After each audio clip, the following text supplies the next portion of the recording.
Judging with me is Farah Aini. Yes. Farah Aini. On government, we have HEP-A. On opposition, we have KDU Penang. Without any further ado, I invite the Prime Minister to open the debate. Okay.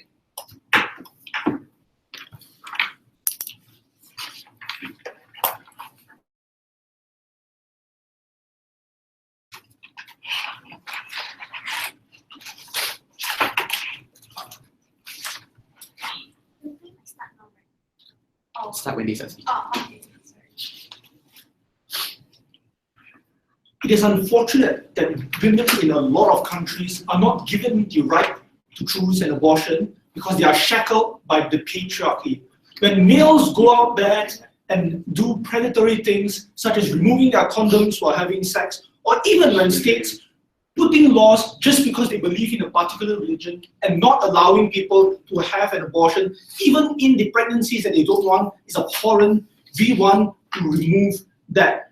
We argue that when there is an option that is within international law boundaries, such as we start funding women on waves to park their ships in international waters and allow women to go there and seek for abortion or to get contraceptives, we should take that option. Because this is a comparison.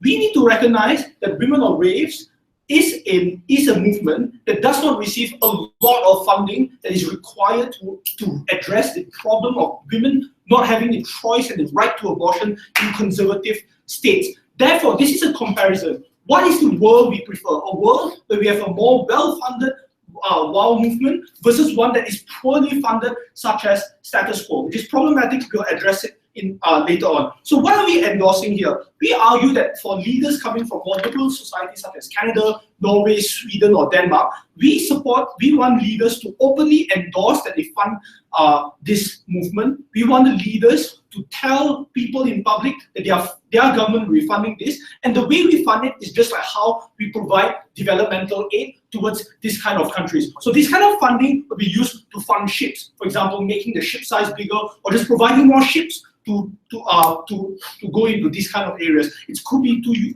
fund more doctors to act on the ship, and it could also be funding more equipment to that. So this is the key argument and the key thrust of this debate.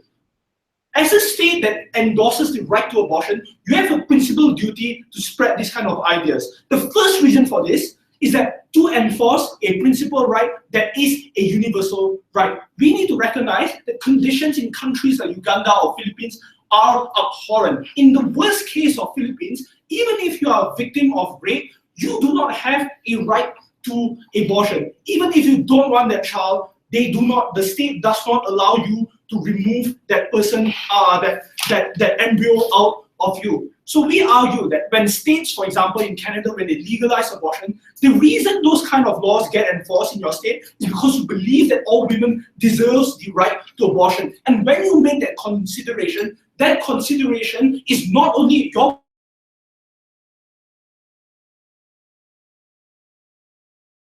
that belief structure also applies towards people from other countries as well, because that's what you believe in. To be consistent, you must unequivocally place support on services that provide this right. Just like any civil movement, we would argue that it's not sufficient for a progressive politician just stop at the state in their country just because there are progressive liberal changes that happen in that country itself. You need to push further as a civil movement, and we would argue that states would have to push further to ensure that this is a universal right. But more importantly, there are also practical benefits towards the state, because people will see you as being principally inconsistent. The problem that under Obama, where a lot of people attack the USA as being hypocritical, is because on one side, when Obama was supporting women's right in the USA, he was silent about the oppression of women that existed in Saudi Arabia, and that gave a lot of room for people to attack the USA and say that they were hypocritical at that point in time last year. So we would argue that by supporting your kinds of principle and your belief structures, which you believe is a universal right of all women, we argue that your standing in the world will be much better. People will more likely negotiate with you. People won't people won't actually always suspect that you are a hypocritical state that just do whatever you want in your own self-interest. So that's a benefit on your state, on these kind of countries as well. Before I move on to my second reasons, I'll take a POI. Cool. Second reason, why these states are partially at fault for why conservative laws are being placed in those countries. We need to recognize that a lot of conservative religious preachers, such as those like really conservative Christian preachers, normally come from countries where abortion is an inalienable right. The reason why this kind of religious scholars go to developing countries because obviously their belief structures fail in those kind of countries where liberalism has already prevailed. And we argue that by this thing not preventing that person from going to other countries and proselytizing their conservative and extremist point of view, they are at that point in time partially responsible for the abysmal condition that happens within the country that those kind of people go to. That's why we argue that by you not stopping that person, you are technically partially responsible for that, and by funding WOW, you are readdressing the problem that you get. Thirdly, why it reduces inequality to abortion services. This is another characterization here, that normally countries with good abortion rights, such as Canada or Norway, are countries that are usually characterized by high attempts to level the playing field in the country, normally are characterized by high social equality. The problem in this kind of conservative countries are the rich people get abortion by flying over to countries like Sweden or Netherlands to get an abortion, but the poor cannot get as well. We argue that in principle we must remove this irregularity and ensure that everyone, irregardless of their social status or their economical status, gets a right to abortion service. Fourthly, nations is also by providing such kind of services. So we would argue that countries like Norway give millions in terms of developmental aid to Uganda, but the problem still does not solve. The reason for this is because there's very poor access to contraceptives in Uganda, and the birth rate there is like almost uncontrollable and beyond what the states can sustain, and Uganda has been surviving on developmental that count in billions per year and is still cannot stabilize it. We argue by basically by this WOW having able to put ships in international water and being able to provide more contraceptives, it indirectly helps stabilize the population. It allows people to get access to contraceptives. But lastly, we would argue that Women on Waves cannot be seen as a crippling organization. It needs to be seen as a strong organization, because at the point where the funding is really poor for Women on Waves, it's also the point where the conservatives can constantly hijack that movement and keep claiming that it was God's doing. We don't want those kind of things to happen. That's why a successful and well-funded WOW movement is a great way forward. I thank the Prime Minister for his speech. I now invite the Leader of Opposition to begin the case from the opposition bench.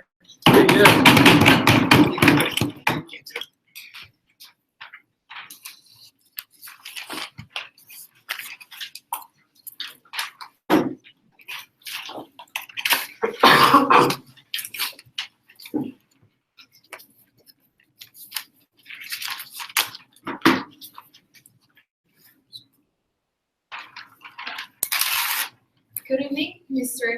Madam, ladies and gentlemen. Responsibility is a tremendous engine in the free government. Today, we're here to discuss the topic about states that laws supporting abortion should be actively and publicly funded women of wage. We agree with the definition given by the cognitive team. However, we, the negative team, disagree and believe that this statement is false. Before I start, I'd like to introduce myself as a first speaker on the negative team. Today, as first speaker, I'll be talking to you about unfair distribution of taxpayer money. My second speaker will talk about the security risk as well as risk public image, and our third speaker will provide and sum up our team case. I have one rebuttal for the affirmatives. You don't have to take it. Take it one. The first speaker of the affirmative team is trying to tell you that there is the need to enforce universal rights. However, we believe that we have a better cause of action. But sorry. We are here not to disagree with the act of abortion. However, we disagree with funding of women of waves. The first argument is, as mentioned before, unfair distribution of taxpayer money. And what I meant by that is because it is the responsibility of a government, of a state, to put its citizens first. And for example, the reason for this is because we believe with the taxpayers' money, we should fund our own abortion program instead of funding a third-party abortion program.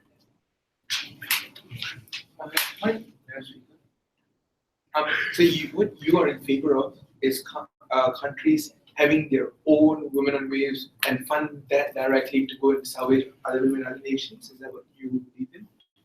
Sorry, can you repeat it again? So is what you are in favor of are nation states having their own branch of women on waves and funding that notion? No, what I meant is, as a government, you know that you have a responsibility to take care of your people. And you know that cases such as abortion is likely to arise in countries anywhere in this world. We're not saying that we want programs such as Women of Waves in our own country and funding it. However, we're trying to say that we have our own program where it's a governmental one where we support women who seeks or who wants an abortion for their own reasons, and not to say that we are rather have our own programs such as Women of Waves.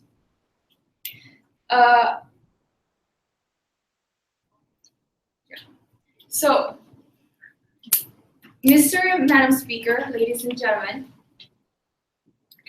with the argument that I have just now, I end my speech, and in conclusion, we in the negative team strongly disagree with the motion today and believe that government should not publicly and actively fund programs such as Women of Wave.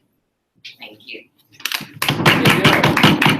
I thank the Leader of Opposition for the speech. Now I'd like to invite the Deputy Prime Minister to extend the case of the government bench.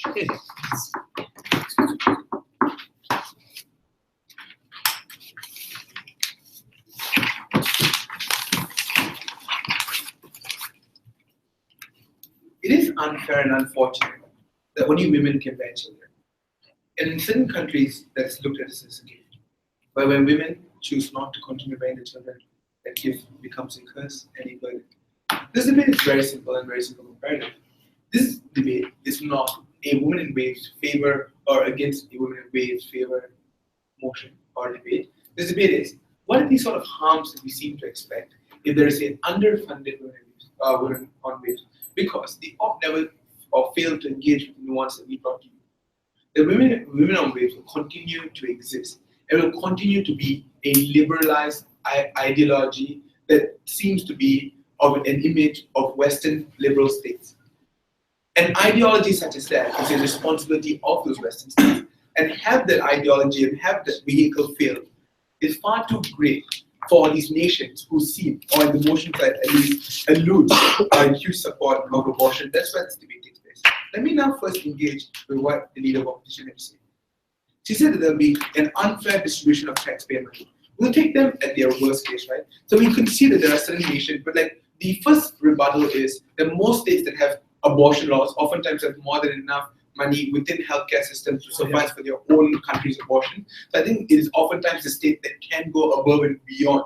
But we'll take them at their worst case scenario. Why countries, even like in America, who don't have sufficient funding, should continue to fund women on waves? They'll be integrated into my rebuttal. But the main rebuttal that we provide is oftentimes these countries can't afford to go the extra mile to do this, so we don't think it's a feasibility problem.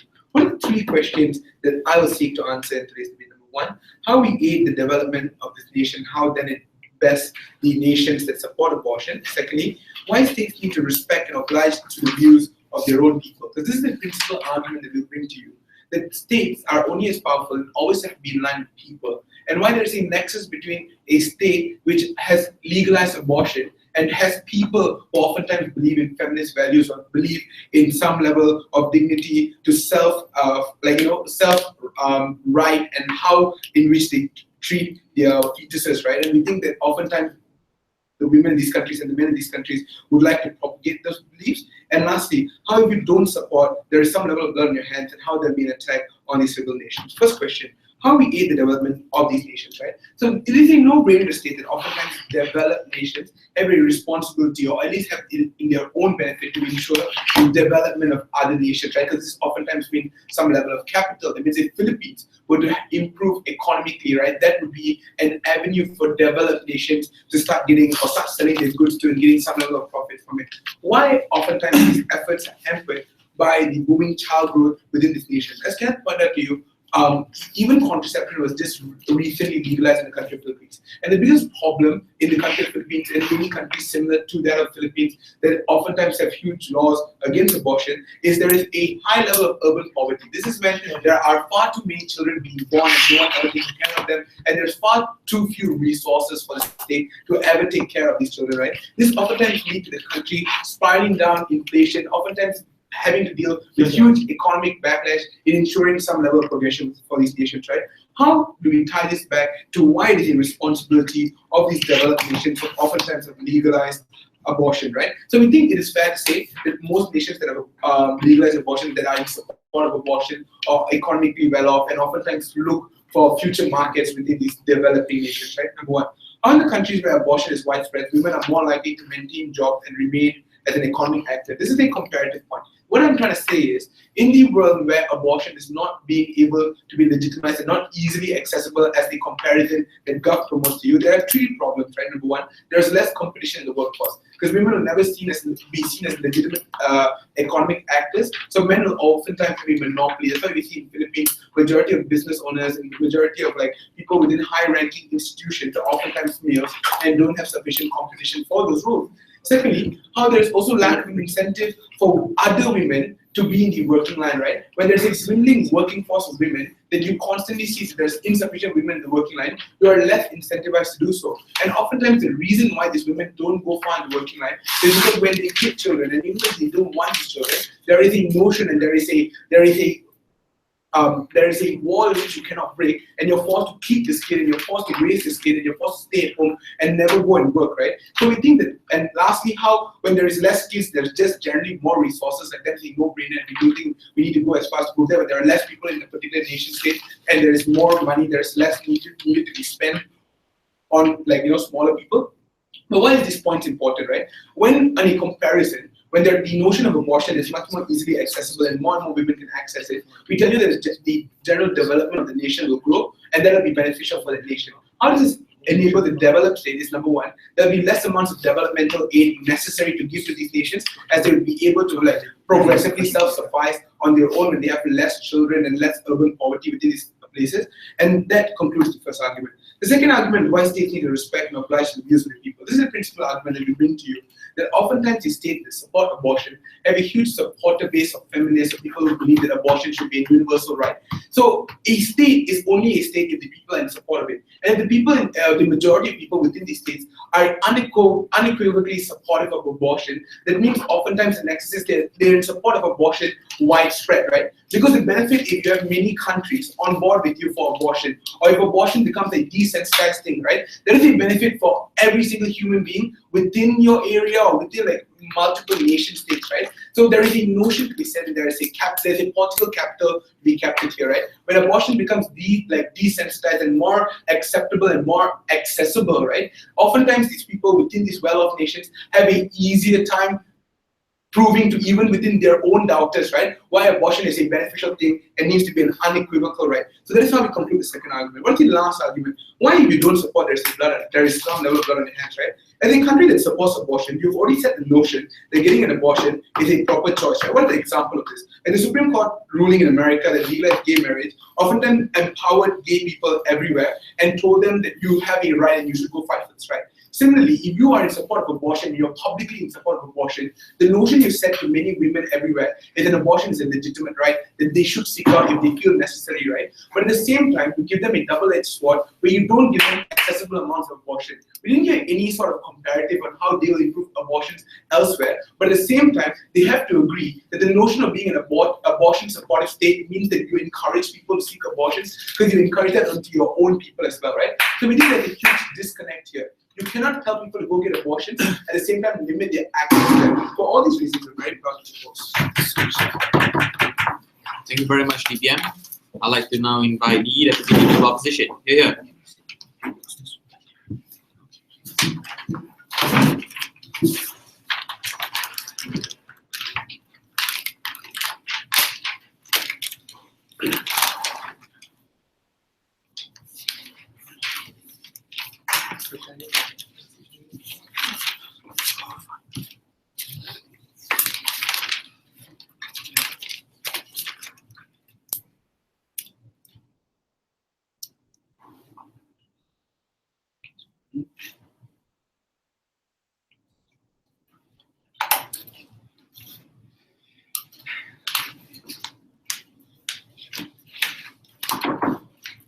Ladies and gentlemen, as a government, it is our sole responsibility to take care of its civilians. It is our responsibility to provide the necessary healthcare and security of those civilians that we take care of. However, the government failed to realize what our overseeing stands for. We agreed that we are willing to sponsor. We allow abortion, but we do not want to fund the woman's wage, basically, in our own country. And for the reason, I have 2 points why our countries will choose that kind of decision. Before that, I wish to rebut on the second speaker. He has mentioned that by funding its own wave in its own country, right, you're basically showing that your country agrees with abortion, and you're publicizing it, right? How you suggested, right? About gay marriage. Once America allows gay marriage, and it's saying, and then saying that gay marriage is okay. Same thing of abortion. If a government funds a wave, right, which is basically an abortion organization, right, it's basically saying that abortion is right. This can be a negative thing to countries, conservative countries, right, which may backlash that country itself. That's one thing. As the first speaker also mentioned, right, that in today's world we need to enforce or provide the necessary human laws, right? Just providing the rights of women's right and choice. But as a government, like I mentioned, right, it is their sole responsibility to make sure that their civilians are safe in the first place. No, sorry. The reason why I say this is links to my first point, which would basically that by funding a wave in your own state, right, it is a security issue. Security issue. You see, WAVE is an organization where it brings people who are pregnant, right, into the sea by ship, right. This will bring them outside the government's territory, which is once a pregnant lady passes the territory of the government, right, the government has no control over that. There has no authority over that person itself. So imagine, what if the pregnant lady, right, today's time, there's a lot of piracy and a lot of human trafficking, right? What if the people who are sent to the sea, right, they're endangered by piracy or human trafficking, and then the government is the one who's supporting those kind of organizations? Wouldn't that be? Wait, sir. Isn't it true that a better way to overcome this piracy or overcome the dangers that women on waves would face is to give them more money so they can get more protection? Because this is not an exclusive thing that happened on your side, but they don't have the money to get bodyguards, to get protection.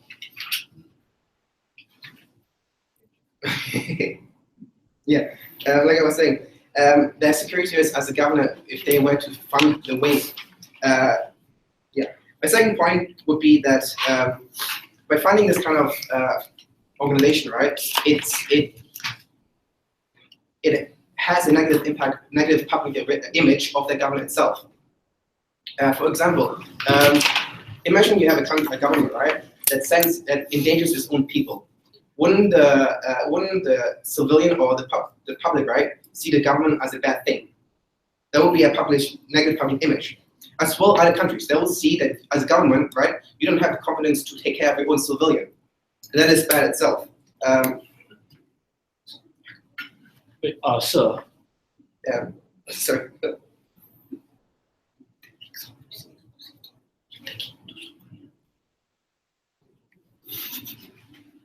Sir. Yeah, okay. Your argument is only exclusive if the ship is being sent to Somalia. What if it's being sent to like countries like the Republic of Ireland, which does not have full rights to abortion? It's safe there. Would you allow that? So you're saying that if you bring a ship to what's it called again? Republic of Ireland. No? Ireland. Ireland, right? And then wait, can you rephrase the question again, sir? Your example only hinges in the case where a ship is being sent to Somalia where there's a lot of pirates. What if it's being sent to a country which has no track record of pirates but still anti-abortion? Are you still going to allow those ships to provide abortion services in those waters? As a government, we really take the liability of sending your civilians, right, to a risk of even one danger zone, right? As a government, I wouldn't actually allow even sending one small liability.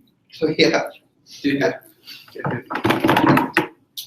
Yeah. So as a government, organization, right, we agree not to fund, we support WAVE as abortion, but we disagree on funding WAVE. Yeah. Thank you. Yeah. Thank you very much, DLO. Now to continue the debate, I invite the government whip. Here.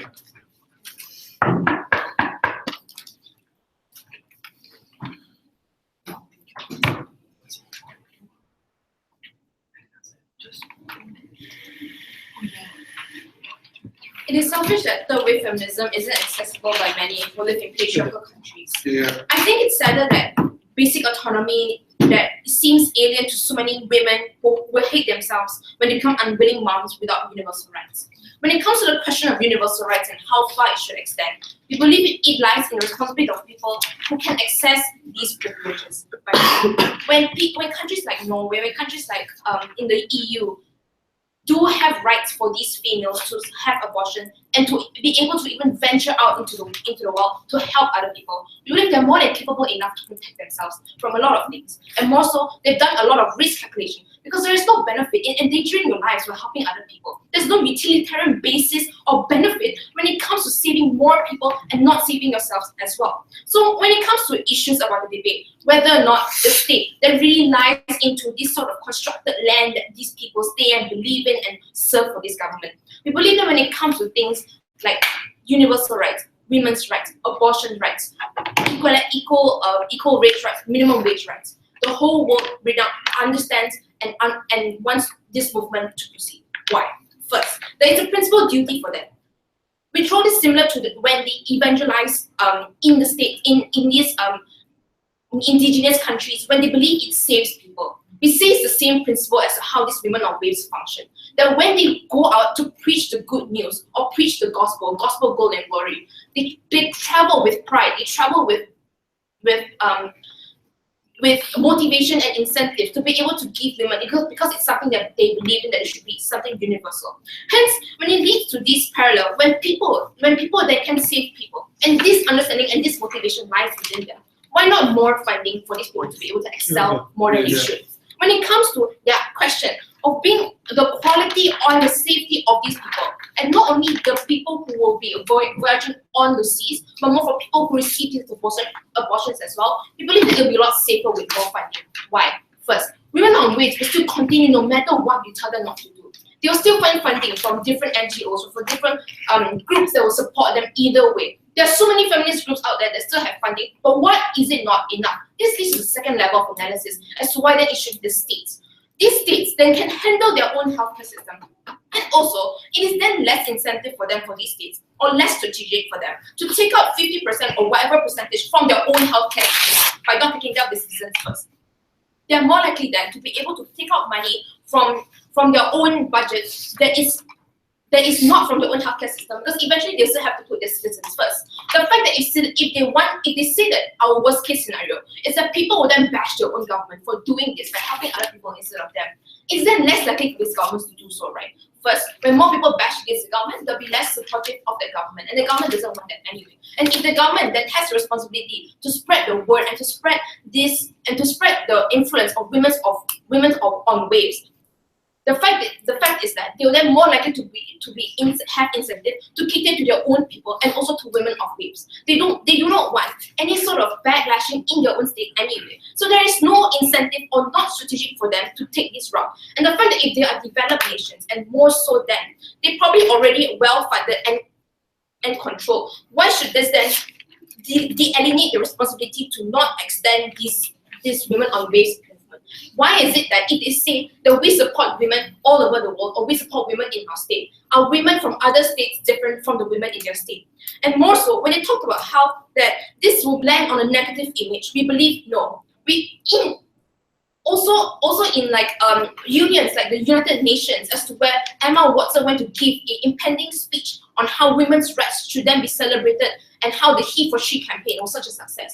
We don't see how there'll be any backlash to this matter in developed states, especially when third wave feminism is in their control. When these women in these states can go mute and say, I am safe here and this is how you have to listen to me. This is not accessible by women in the states, where in Philippines or in Malaysia or in Taiwan.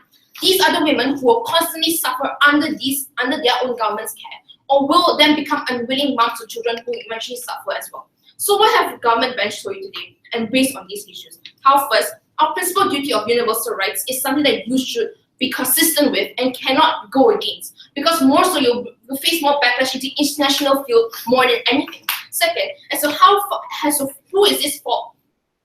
Who then the responsibility is then placed on most? It's placed on most for people who have access to it. Why? Because accessibility is very important for each woman outside there who wants an abortion. The fact that she could understand and access the right to maintain the function of what her uterus or her womb is for is something that a right that she is granted when women on waves are well funded and well treated. The fact that if they can have an access, instead of saying, I will use a hanger to take out this baby or embryo, or I will use any home methods that will truly endanger myself when I cannot afford it, is something that we regret. More so, when it comes to funding for better facilities, there will trump bad quality abortions that will happen more in this women in the state or outside the state. The fact that these will then lead to a higher likelihood of law change for empowered women when they feel like someone listens to them for the first time.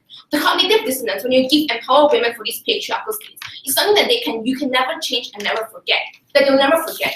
Hence, it is a lot better, or there'll be more benefits for women outside there. When you say you are fighting for women, your definition of women should not only limit to the people in your state, it should extend to the people outside the state that the whole movement is for. More so, we also told you how we increase the feminist traction, funding, and voice. When the bar is set so high as an ally, as an actor, when it comes to game theory, as to why this is how we encourage more people to be allies of feminism, and how we can then slowly disrupt patriarchal societies and understand that these women will have a right to say as to how, firstly, their biological stances should be treated. These women need more than just words of promise or on the internet or videos. They need action. They need something solid that they can look forward to in life and not harm themselves in the progress of it. The fact that more women are harmed under status quo when they want to find abortion is something that we regret. And contraception as well should be practiced by women, because they are the people who should decide whether or not a child should be born under her name or not. Thank you. Thank you very much, Government Whip. Now, the end is time for portion of this debate. I invite the opposition whip. Here.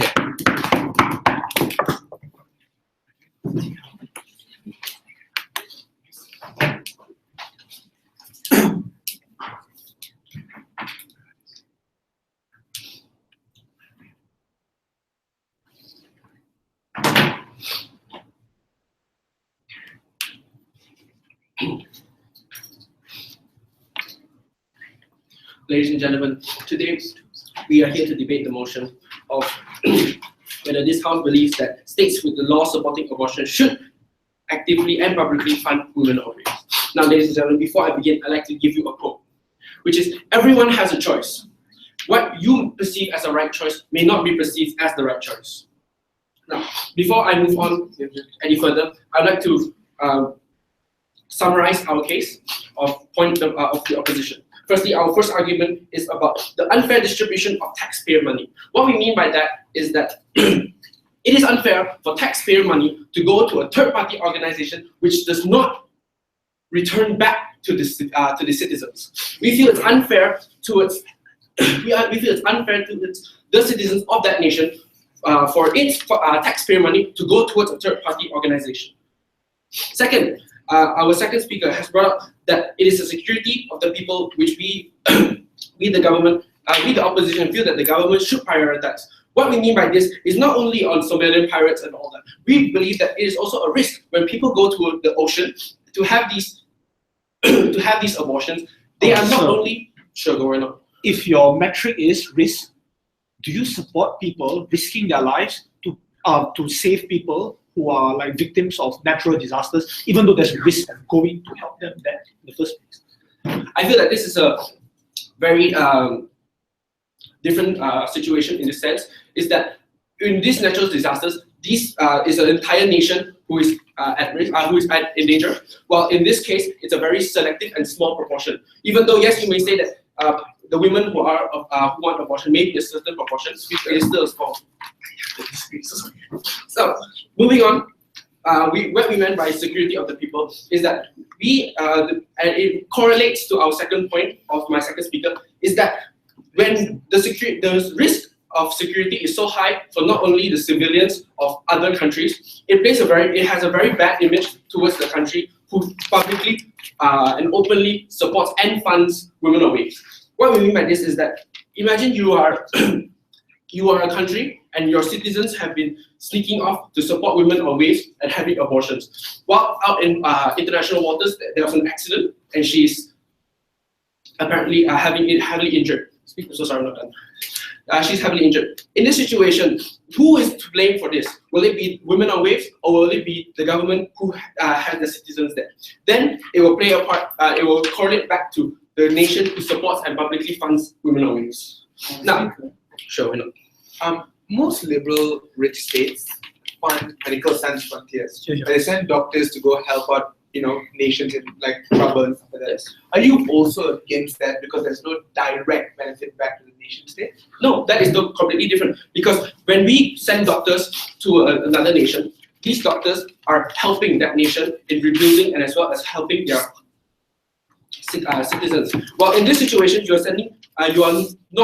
are sending people to support a third party. When we have a third party, the government is unable to properly regulate as well as control these third parties, and especially that is in international water as well. So, bringing on to my rebuttals. For the second speaker, he has brought up the point that most countries who have support of abortion rights are quite richly funded.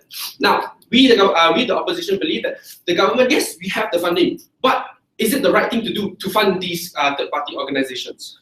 And I feel that my first and second speaker were wrongly, their points were wrongly interpreted, in the sense that when we mean we do not support women on waves, we do not mean on creating our own women on waves. Our stance is that we prefer that the government focuses internally on its citizens first before focusing towards other countries. Now, as the second and the first speaker has brought up the point of we should, as the country and the state that supports abortion, we should push the motion towards other countries and in hopes that they will follow the footsteps of these countries. Now, I feel that this is not a wise choice because not many countries are as open-minded as the countries that we have spoke about. I feel that this may also risk the countries that risk our own country, in the sense that, as my second speaker has spoke, of backlash from the opposition country.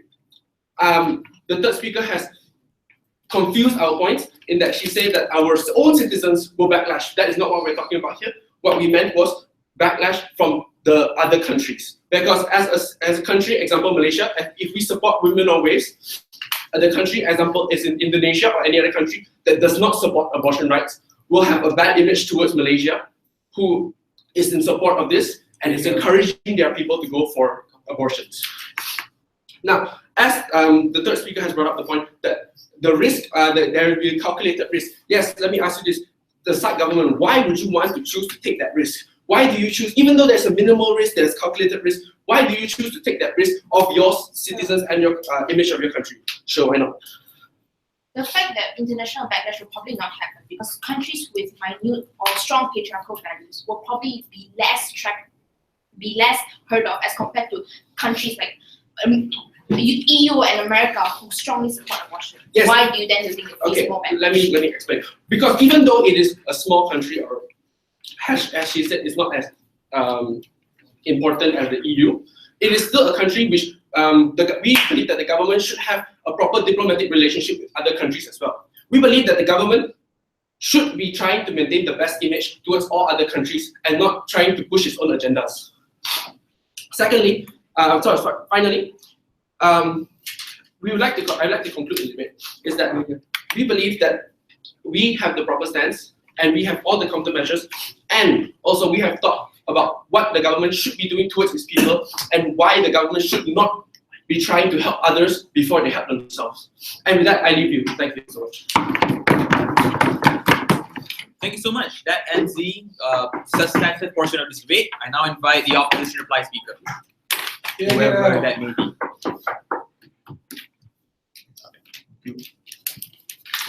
What? Your turn now? Oh, good.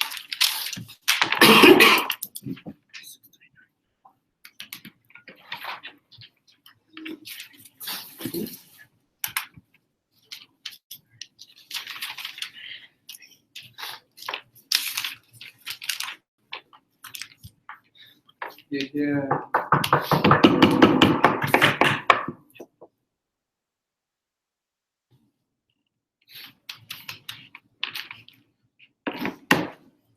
Ladies and gentlemen, as my house just stated, right? We agree to abortion, but we disagree to supporting women on wave. The reason we brought up is because by supporting women on wave, right, we risk the security of its own civilian. It's a negative public image of its country, and it is an unfair distribution of taxpayers. My first speaker mentioned that how it is an unfair distribution of taxpayers. The money the government will use has come from the money that the government uses, right? Comes from tax, which people pay.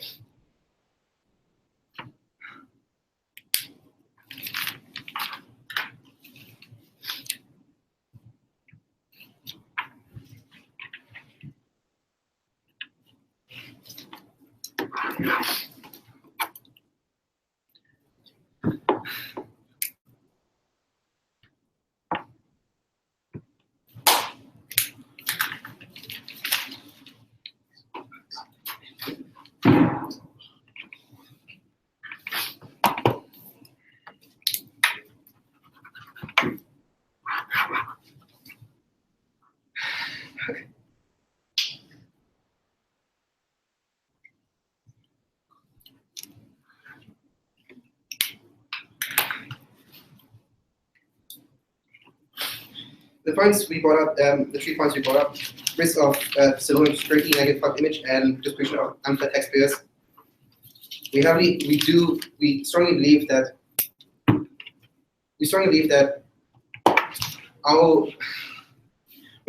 our agreement to not supporting the women wave is the correct choice. Thank you very much. Thank you very much, opposition reply speaker, and I invite the government reply. Yeah.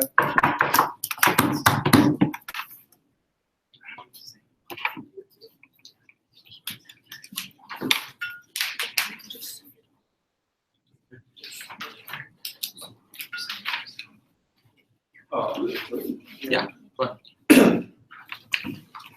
A potential security threat cannot be the arbiter in determining whether victims of sexism and patriarchy receive more aid or not. in this kind of situations, we have proven to you that we must act altruistically in our responses that have been pointed out, but even where there are security risks, we must take a leap of faith. There are 5 reasons why side opposition loses this debate. Firstly, their principal inconsistency. Secondly, their failure to address women on waves as a movement and their potential success.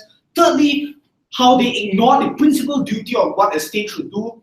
Fourthly, the developmental of the state, which they've clearly never responded to as well. And lastly, convenient examples. But let's look at the first one, principal inconsistency. Firstly, from LO, they told us that they do not support funding women on wave. But second, when we throw the question, do you then support Médecins Sans Frontières? They say, yes.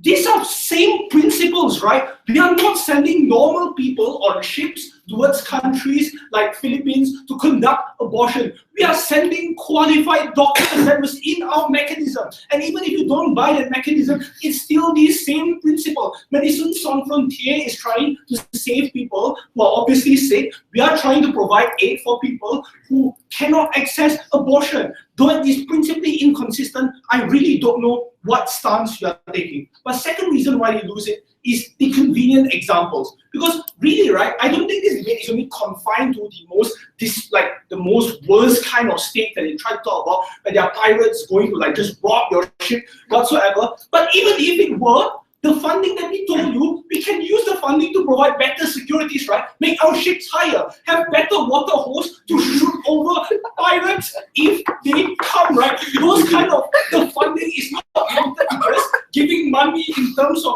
cash money, right? It involves funding a lot of things to improve the access of abortion towards women in conservative states. So that examples are convenient and mechanistic does not really answer the principle of this debate. But let's look at the women on waves as a movement, because they really failed to address this problem. They say they support abortion, but they don't want to fund women on waves. We would argue their side is even harms abortion even more, because we already told you from Alex's speech that these kind of women in conservative states, if they really want to have an abortion, their options are often unqualified people who conduct their abortion will be far more dangerous for people. If you are a state that wants to ensure safe abortion for women, it will obviously be better to fund women on waves, because it's really proven that by legislation, by civil movement, you fail to change the legislation in that conservative state. The best way forward is to fund the women on waves movement, where abortion can be regulated, when abortion is done by qualified doctors. That's a benefit on our side. But fourthly, they fail to address the principal duty as a state, because we gave you 5 reasons why this is your principal duty as a state, and the only response, which doesn't make sense, is this is taxpayer money. We need to use taxpayer money to fund people. Firstly, like we already told you, these are extremely rich nations. If you look at Germany, right, their budget surplus comes in billions. So those kind of budget surplus can obviously be used to fund, right? It's not like these countries are suffering from worst kind of recession or whatsoever, right? These are characterized as rich countries. But secondly, we also told you that the people on the ground in these kind of countries often support abortion and normally want abortion to be implemented towards people around the world, because they believe that it's a universal right. So on that itself, people, I don't think there will be issue with taxpayer money. But thirdly, again, this is principally inconsistent, because if their side supporting giving developmental aid, when you give developmental aid, you don't get any money back, right? Norway give millions of developmental aid to Kenya, but Kenya doesn't pay them back. Therefore, it's principally inconsistent on their side to just suggest taxpayer money whatsoever. But lastly, that was completely ignored is the development of a nation. We would argue that due to lack of contraception, birth rates grow uncontrollably high in these kind of nations. We provide that. No response for that coming from their side. We take today's debate. Thank you very much to all speakers for their fantastic speeches. You may cross floors, shake hands, wait outside. I'll call you in a bit.